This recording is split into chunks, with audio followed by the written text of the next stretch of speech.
Cada vez son más las personas en Argentina que tienen más de un trabajo. Y la IA vino a sumarle una capa de complejidad a este problema. Pluriempleo más inteligencia artificial. ¿La combinación perfecta o la precarización del siglo XXI? Pluriempleo, como lo dice la palabra, es tener varios empleos. Creo que en la Argentina y en el mundo es cada vez más frecuente. Primero porque la pandemia nos permitió trabajar desde casa y lo podemos hacer. Antes era muy difícil porque teníamos que estar físicamente en un lugar. Segundo porque creo que es una manera de generar más ingresos y hay gente que no le alcanza, que no llega a fin de mes y necesita más ingresos. Y creo que en la generación de los más jóvenes tiene que ver con hacer cosas diferentes y divertirse con cosas distintas y como que se aburren con un solo tema. Creo que también tiene que ver con eso. El pluriempleo es, sobre todas las cosas, una plataforma de blanqueo de la crisis económica. Es una forma de transparentar y de no sincerar la crisis en el mercado laboral que genera básicamente la crisis del sistema capitalista en este momento, que no se termina en la Argentina, es una crisis a nivel mundial. Lo que sucede es que en países como el nuestro el piso es más bajo, con lo cual la aceleración hacia la precarización es muchísimo más rápida. Según el INDEC, el 43% de los trabajadores y trabajadoras argentinas están en la informalidad. O sea, casi la mitad de la población hoy trabaja sin derechos laborales. Creo que el pluriempleo depende de la persona y depende del momento de la vida, porque hay gente que decide ahora empezar a tener nuevos ingresos. Te voy a dar un ejemplo. Hay médicos que me escriben y me dicen no me alcanza y necesito hacer otra cosa, que me parece increíble, pero pasa. Entonces ellos deciden, por ejemplo, trabajar en un call center, ¿no? Y eso lo pueden hacer virtual desde la casa. Este ejemplo es extremo, pero hay ejemplos así que tienen que ver con ingresos y a la vez con poder hacer algo desde otro lugar para generar más ingresos o poder mantener su nivel de vida. Creo que es eso. Tener varios trabajos es una elección y una obligación. Es parte de la faceta más siniestra de este sistema productivo. Pareciera que uno siempre, cuando elige, cuando toma una decisión, es porque está eligiendo libremente. Y uno toma una decisión siempre a partir de las condiciones materiales que lo rodean. Por eso vemos ahora, hace poco, noticias que muestran cómo cada vez hay profesionales de distintas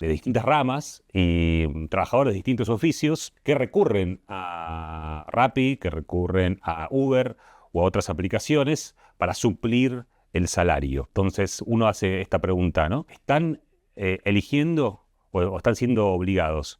Bueno, yo diría que en principio están delimitados y determinados por las condiciones, insisto, materiales que lo rodean, que son cada vez más exigentes. Con lo cual pensar una decisión aislado del contexto es básicamente pensar sin variables y es pensar de una manera muy precaria y con lo cual tendremos un resultado precario. Las personas que más tienen pluriempleo, me da la sensación, por lo que estuve investigando, hablando, o hay varios perfiles. Jóvenes, me acuerdo cuando yo tenía 18 años, en la década de los 90, que salía a buscar trabajo, que el comentario entre todos era esta paradoja de, por un lado, te dicen que seas joven, pero que tengas experiencia, ¿no? Te decían, bueno, se necesita alguien de 18 años con experiencia. Les decían, estás cargando. Hoy esa situación es aún peor, porque no hay absolutamente nada. Y además hay algo que pueden hacer, que es poner el cuerpo, que es lo último, ¿no? Y me parece que ese es un perfil primario, iniciático. Y después, en la otra punta, están las personas post-40, de los 40 y 50, que se quedaron sin trabajo, por ejemplo, en el sector público, y están dedicados hoy full time a, por ejemplo, bicicletear en Rappi. Después hay otro perfil, que son los profesionales o la gente que tiene distintos oficios, que no llegan a fin de mes, entonces tiene que suplir salarialmente con aplicaciones, y ya ahí quizá podamos encontrar un perfil de clase, gente que, insisto, es profesional y tiene un auto de $20.000 o una camioneta y la ves haciendo viajes por $2.000. Parece que esos son los grandes perfiles. Otro perfil que ya es medio clásico, que es el del inmigrante nuevo, ¿no? El inmigrante reciente, que es la comunidad venezolana. Eso es un perfil, quizá podríamos decir, ya típico, que va encontrando, como toda migración, su espacio en el mercado laboral. Me parece que por ahora estamos viendo también ese gran perfil, ya sea en Rappi o en Uber, dedicado full time. Me encantaría darles una cifra del pluriempleo, pero al haber tanto trabajo no registrado, esa cifra no existe. Yo creo que la principal característica de este nuevo momento del sistema productivo es la desmaterialización. Vuelvo también al ejemplo por ejemplo, de Rappi, ¿no? de las aplicaciones de delivery. Lo que fue haciendo desde el 2018 que llegó hasta acá fue cada vez tener menos materialización. En el 2018 Rappi tenía una oficina acá. Hoy no tiene nada. En ese año, vos para empezar a trabajar en Rappi, mandabas un mail, te respondían, ibas a una capacitación. O sea, había cierta humanidad, había cuerpo presente. Hoy no, hoy te bajás la aplicación, estás sobre la bici. Y yo diría, bueno, genial, trabajás más rápido, menos burocracia, ¿no? Que justamente me parece la parte más siniestra, porque en el 2018 estamos hablando, ¿no? No hace 40 años, esta aplicación tenía un espacio en el cual uno podía ir a reclamar, podía ir a presentar una queja, ¿no? Poner el cuerpo y alguien a veces podía salir a responderte. Hoy ni siquiera es eso. Entonces, ¿eso qué genera? Mayor atomización, menor capacidad de organización de los trabajadores. Entonces el desafío cada vez es más grande. ¿Cómo hacemos para organizarnos en torno a la desmaterialización absoluta que es la inteligencia artificial? Hoy en día pasa que mucha gente trabaja para redes sociales, trabaja para TikTok, para YouTube, hace contenido y de repente un día, no sé, alguien te denunció y te quedaste sin la cuenta, ¿no? Puede pasar eso. Y de repente algo que venías recibiendo como ingreso todos los meses desaparece, ¿no? Entonces, y es muy difícil llegar a eso. A mí me pasó, yo empecé mucho en TikTok, o sea, mi comienzo fue en TikTok y creaba muchas cuentas falsas y me costó un montón validarme, porque cuando te validas recién podés denunciar a otros que crean cuentas falsas. Y a mí me era algo que me generaba mucha ansiedad, porque la gente me decía, Pato, ¿me escribiste para venderme? No, yo no te escribí para venderte nada, digamos, no soy yo, y eso me generaba mucha ansiedad. Digamos, no me llegaron a bajar la cuenta, pero me generaba un incordio y tardé un montón en llegar a conseguir ese contacto para que me validen. De hecho, fue muy importante haber salido en medios. O sea, TikTok para validarte tenés que haber salido en medios, y había medios que yo mandaba y decía, no, esto no es un medio. Bueno, en la Argentina es un medio. Decía, entonces, digo, era como que tenías que haber salido en medios gráficos, rarísimo, pero bueno, con nombre y apellido. Bueno, la cuestión es que creo que muchas veces pasa esto, ¿no? Uno tiene esa incertidumbre que no depende de uno.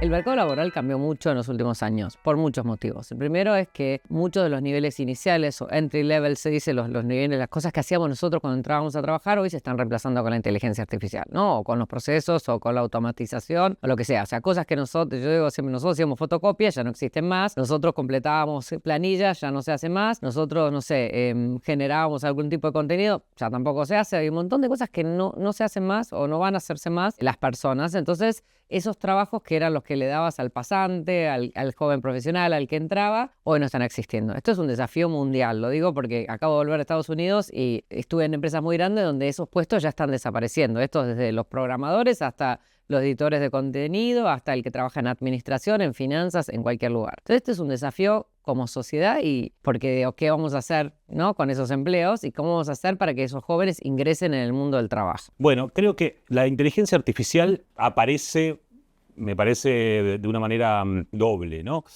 Doble porque por un lado emerge como una nueva tecnología y la reacción a esa tecnología puede ser muchas veces conservadora, como sucedió con los luditas, ¿no? En el siglo XIX, como sucedió con nuestros abuelos cuando apareció la televisión. Bueno, cada vez que aparece una tecnología novedosa, irrumpe de una manera tal que nos incomoda. Esa es la primera lectura. Hay una segunda lectura que aparece como una tecnología que acelera la precarización, acelera la sustitución de la mano de obra. Y en este caso, quizá por primera vez, y esto sí es un fenómeno particular de la inteligencia artificial, es que pareciera que viene a reemplazar el trabajo intelectual, ¿no? Que ya piensa por nosotros. Hasta hace poco no, en la década de los 80 más o menos, llega la automatización de manera masiva a la Argentina, a las industrias masivas. Empieza a llegar de forma más contundente. Y ahí reemplaza mano de obra, pero no reemplaza pensamiento. Hoy la inteligencia artificial pareciera que reemplazase pensamiento. Está, me parece, todavía por verse de qué forma nos vamos a acomodar y de qué forma se va a acomodar el mercado laboral y el sistema económico a esta nueva herramienta. Lo que está sucediendo hoy es que, como suele suceder, esta herramienta la manejan los que manejan el mundo y que son cada vez menos, en un mundo cada vez más atomizado, y está siendo utilizada muchas veces, me parece, para acelerar y profundizar la precarización laboral. Por ejemplo, en las aplicaciones de delivery, la inteligencia artificial logra que se genere mayor plusvalía a partir del trabajo de cada empleado, aunque no se tome como empleado, ¿no? Ser tu propio jefe es una promesa contemporánea que parece más una trampa que una verdad. En la era de las apps y los trabajos remotos, ¿tenemos más o tenemos menos tiempo para nuestro ocio? Es fundamental tener a un trabajador, una empresa, un trabajador contento. Me parece que eso lo aprendió hace rato el mundo corporativo. La posibilidad de hacer creer y convencer al trabajador en su faceta de mayor explotación, que es su propio jefe, es el mayor logro, la mayor victoria de las corporaciones del siglo XXI. Porque antes, en los 90s, época neoliberal, nos decían que éramos asociados a los empleados de Walmart, pero nos pagaban en blanco, con vacaciones, y trabajábamos 6 horas. Eso fue el primer aroma de lo que se iba a venir. Que pensamos en esos trabajos hoy y parecen trabajos increíbles, ¿no? En ese momento era el sinónimo de la precarización. Hoy, ser tu propio jefe, tener tu propio tiempo, vos elegís cuándo querés trabajar. Es parte del acervo simbólico que genera no solamente trabajadores contentos, sino una sedación al conflicto latente en cualquier trabajo que se combina claramente con la crisis económica y con la precarización del mercado laboral en general. Entonces, sé tu propio jefe, o mejor dicho, sos tu propio jefe, trabajás cuando quieras, tenés vacaciones cuando vos quieras, sos libre. En el fondo, lo que late es, sos libre. Vos tenés la libertad absoluta que ningún otro trabajador tiene. Y ahí es cuando la libertad se solapa con explotación total, final. Entonces, la victoria es por ahora. Es tan grande que lograron solapar explotación laboral con libertad. Creo que en el mundo está en discusión eso. Creo que una de las cosas más importantes es que tengamos en cuenta que todos tengan alguna forma formal de trabajar, ¿no? O sea, a veces, pues es el monotributista, ¿no? Que es el típico. Acá en Argentina hay mucha gente que trabaja como monotributista. ¿Es formal o no es formal? Bueno, ojalá que pueda tener todos los mismos derechos que una persona que trabaja en relación de dependencia, pero que también tenga el derecho de poder elegir dónde trabaja, cuándo, y si quiere trabajar con 5 empresas o quiere trabajar con una, digamos. Creo que tiene más que ver con darle las posibilidades a la gente que tenga los distintos formatos y que ellos lo elijan, ¿no? Hoy, o sea, lo que no está bien es que haya tanta gente trabajando en negro. Creo que eso no está bien, digamos. Pero si vos me decís, pero yo quiero ser monotributista porque no quiero solamente trabajar para A, sino que quiero trabajar para B, para C, creo que también está bueno que pueda pasar eso.